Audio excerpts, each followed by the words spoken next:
Ya, ketemu lagi dengan Crypto First Republic. Kali ini kita akan coba ke demo trading lagi. Tetap demo, demo, dan demo. Karena ya demi latihan guys. Demi ilmu.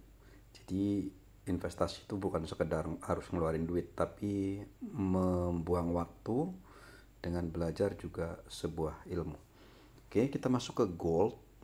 Oh, ini kayaknya lebih enakan emas. Gold itu XAUSD yang ini ya, ini gold. Kita coba scalping, apa bisa kita scalping. Scalping itu menggunakan M1, karena nggak ada detik-detiknya ya kita pakai M1. Kita lihat, harusnya kalau ngeliat peluangnya antara naik dan turun, karena ini memotong ini ya. Kita coba lihat M15 nya. M15 pun seharusnya harus sampai bawah sini. Kalaupun tidak, dia akan rata begini ya, harusnya sudah siap naik. Kemudian M30 nya juga sudah terhenti. Kemudian H1 nya stay di sini. uh, ini jam 1.52 pagi. Kita coba lihat di sini, sudah waktunya mungkin naik gitu ya kalau ngelihat pergerakan ini, karena sudah double bottom di sini, harusnya dia akan ke sana. Maka kita coba scalping untuk naik. Nah, ini adalah cara trade dengan spekulan dengan bantuan Bollinger Band. Artinya kalau dia turun sampai ke tengah, lewat dikit dia akan naik. Kita coba buy saja. Terlalu besar, harusnya jangan terlalu besar, ini beresiko tinggi. Ini sebetulnya belajar yang nggak jelas dulu, tapi kenapa kita perlu melakukan seperti ini? Untuk melihat pasar gitu ya, karena kalau terbiasa nanti kita tidak mengerti. Trading itu kan sama juga dengan bisnis sebetulnya. Kalau kalian jualan bisnis rumah, properti, mobil, artinya kalian harus menguasai. Nggak mungkin dong kalau kalian cuman katanya, oh sekarang mobil lagi rame, kemudian kalian beli. Jualnya gimana? Bagaimana Anda tahu mesin? Bagaimana tahu pasar mobil? Bagaimana Anda tahu seluk-beluk mobil dan lain-lainnya? Kalian perlu tahu itu.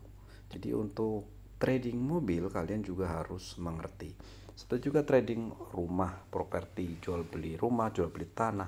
Kalau kalian nggak menguasai ya jangan coba-coba untuk main di uh, properti itu, karena bukan bidang kalian. Sama juga ketika kalian mau trading seperti ini, betul-betul harus menguasai pasarnya guys. Nah, untuk menguasai pasar, kalau kalian trader itu mainnya juga pelan aja. Ini juga pelan ya, nggak kenceng jalannya. Sebenarnya kan ada timing cepat dan pelan gitu ya. Kalau ini lagi pelan sebetulnya, biasanya karena ini sudah Jumat malam, sebentar lagi tutup jadi sepi. Dan juga tidak boleh lot besar seperti ini, apalagi margin levelnya cuma 132%. Sebagus-bagusnya adalah di atas 1000%, atau kira-kira maksimal 10% dari equity. Kalau equity-nya 5.000, ya kalian coba pakai di kisaran maksimal $50 saja marginnya. Nah, ini $3.000. Ini sesuatu yang nggak boleh sebetulnya, kecuali kalian memang sudah mengerti betul. Kalau saya sudah belajar bertahun-tahun, walaupun ini tetap masih sebuah demo. Jadi ini bukan duit beneran guys ya, jadi duit demo. Ini semuanya masih demo, jadi jangan khawatir kalau kalian melihat, karena demo dan duit real nanti pergerakannya sama, yang berbeda adalah keringatnya. Kalau ini nggak berkeringat, kalau duit beneran nanti keringatnya sejagung-jagung ketika salah ambil posisi. Nah, kenapa sih kita harus terus dan terus belajar ya? Karena memang untuk nanti memahami M1 bagaimana, M5 seperti apa, M15, H1 sampai nanti kalau mau trading harian, bulanan, dan tahunan nanti sama saja. Tapi kalau trading jangka pendek adalah seperti ini. Nah, sesuai dengan prediksi begitu naik dia pasti akan naik. Kalau ngeliat profit sudah 67 atau sekitar 1 juta hanya dalam waktu 5 menit. Nah, ini juga tidak mudah. Walaupun kelihatannya cuma klik, tapi karena memang pengalamannya dan bukan suatu yang mudah lah, intinya seperti itu. Makanya kalian harus belajar. Oke, sudah mau sekian, saya rasa kita close saja karena sudah target 1 juta ya. Ini dapat sekitar 1 juta lah, kita close saja. Oke, sudah mendapatkan 1 juta dalam 6 menit ini ya. Targetnya hanya seperti itu saja. Jadi kalau sudah target, sudahi dulu, kecuali kalau memang momentumnya jelas gitu ya. Jadi seperti ini nanti akan turun, tapi sebaik-baiknya kalau sudah seperti ini ya kita tunggu turun dulu. Walaupun kita bisa sell ya, sell sampai ke garis Bollinger Band tengah, tapi sebaiknya tunggu dulu betul-betul antara dia up terus ataupun dia akan malah turun, karena biasanya keputusan kedua, ketiga, dan seterusnya itu akan mengganggu kita nantinya, apalagi kalau nanti sudah salah. Jadi kalau sudah target dia sudah, momennya sudah, dan pergi saja dari pasar, keluar saja. Masa nggak cukup sih dengan misalkan dalam waktu sekian menit kemudian kalian berhenti dengan nilai 1 juta ya. Harusnya cukuplah seperti itu. Nah, untuk trading kalian tidak bisa ngomong trading itu $50, $100, percuma. Lebih baik kalian demo saja, demo yang mana ini 5.000 artinya kalau duit sekarang itu hampir mendekati 80 sampai 90 juta guys. Jadi modalnya harus besar. Nah, tapi kalau kalian menganggap ini game ya sudah, tinggal kalian demo saja. Suatu saat nanti kalau kalian sudah mahir betul, kalau di demo saja masih gagal apalagi real guys, pasti gagal, dijamin gitu ya. Jadi ya pastikan dulu kalian berhasil di demo, karena demo itu penting, karena demo untuk mengasah mental juga penting. Kalau demo kalian aja gagal, pasti di dalam realnya gagal. Oke, nah apakah dalam trading kita harus melihat momen, baca mikro, makro? Ya tergantung. Kalau scalping nggak mungkin. Masa ini untuk membaca ini apakah turun ke sini kita harus baca dulu berita, baca dulu makro, mikro, dan semuanya? Nggak mungkin. Kalau trading ya memang modelnya shooter, seperti kalian penembak jitu. Kalian set di sini, mungkin kalian ini menggunakan Bollinger Band dan juga candlestick. Ya hanya itu saja modalnya. Begitu ada momentum, kira-kira sudah kalian prediksi dengan betul, kalian shoot seperti tadi. Tunggu sebentar, begitu sudah dapat, out. Itu, habis itu sudahi. Udah itu saja. Jadi tidak usah serakah. Sebetulnya yang menghancurkan orang atau trader biasanya karena serakah. Begitu gagal, misalkan rugi, biasanya dendam. Padahal dalam bisnis, dalam trading itu ya ada rugi, ada untung.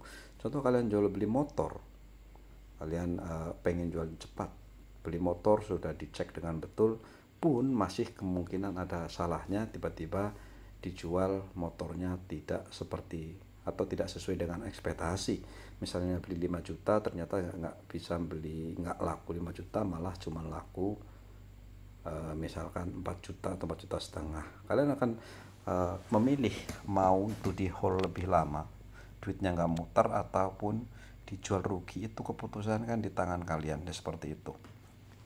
Nah, momen-momen seperti ini kita lihat karena ini panjang. Kalau biasanya kan nggak panjang, tapi kalau panjang kita tunggu dulu betul-betul sampai turun. Setidak-tidaknya ada satu candle hijau di sebelahnya. Kalau udah 14 begini kita tunggu sampai bawah sini, baru kita coba shoot lagi ke atas. Kemungkinan juga ini nanti akan turun. Kita lihat apakah 14. Ternyata ini mau turun. Kemudian M30 nya juga mau melanjutkan penurunan, kemungkinan akan turun. Satunya juga karena belum sampai, harusnya sampai garis tengah ini, pasti akan turun. Sebetulnya kita sell, tapi kita lihat momen saja, ambil momen. Nah, kalau seperti ini pasti dia akan naik lagi ketika biasanya dia sampai garis ini. Berhati-hati karena ini bisa bablas ke bawah dan pada akhirnya kita tidak akan dapat apa-apa gitu ya. Jadi kalau gini kita coba shoot aja. Sudah sampai ke titik ini ya, paling bisa babak ke atas, kita shoot sebentar. Kita lihat, berhati-hati karena ini bisa bablas ke bawah dengan cepat. Karena ini harus menurun, harus turun. Tapi dia akan naik sebentar dulu. Kita tunggu sebentar dan kita harus segera out. Segera gitu ya. Karena ini pasti akan menurun dulu. Tapi kalau ngelihat seperti ini karena sudah turun. Nah, tuh lihat, pasti akan turun lagi. Paling tidak akan sampai sini. Dan juga akan bablas lagi, mengingat M5-nya juga harusnya turun sampai titik sini. Kemudian M15 turun sampai titik Bollinger bawah, dan juga M30 juga dia akan bablas ke bawah. Atau satunya dia harus menyentuh titik tengah ini. Nah, ini adalah seperti yang saya bilang tadi. Jadi kalau kedua kali biasanya seperti ini, kalian itu akan salah ambil keputusan. Biasanya seperti itu. Makanya tetap seperti saya bilang tadi, pertama shoot, ambil momen dan tunggu. Sebetulnya ini nggak masalah, kita hanya perlu menunggu saja lebih sedikit supaya dia sampai ke sini. Biasanya dia akan terganggu dulu, tidak ujuk-ujuk. Dia tuh udah tetap turun, dia sudah di sini kan. Jadi harus melampaui yang ini untuk dia nanti pada akhirnya sampai ke sini, guys. Seperti itu. Kalau dia bablas memang kita harus buang. Kalau posisinya semakin sulit kita harus segera buang. Kita lihat apakah kita bisa buang segera atau kita tunggu sampai ke titik tengah sini. Kemungkinan ke titik tengah, kemungkinan dia akan naik dulu sebentar, atau memang karena itu mau closing sebentar lagi, 1 jam lagi closing, kita bisa out sebetulnya tadi ya. $3 kita lihat dulu. Kalau ngelihat titiknya dia turun, ini 3 kali turun, kita out saja. Sudah 39, $40 kita out. Oke, gitu ya secara trading hari ini. Mudah-mudahan bisa dipahami. Kalian belajar aja, nggak usah pakai duit guys, nggak usah, latihan aja pakai ini. Pastikan dengan demo kalian itu berhasil, itu saja. Dalam sebulan, 2 bulan, 3 bulan, setahun, 2 tahun kalian berhasil profit. Misalkan kalian modal 5.000 menjadi 6.000, 7.000, 8.000, 10.000, terus jangan malah habis. Kalian latih aja terus. Someday kalau ini sudah berhasil pasti akan bisa pakai uang real itu. Nah, itu sebetulnya pembacaan. Kalau kita yakin betul pasti harusnya sudah sini, profitnya sudah sampai 100 sampai $150 harusnya gitu ya. Oke, thank you dan bye bye.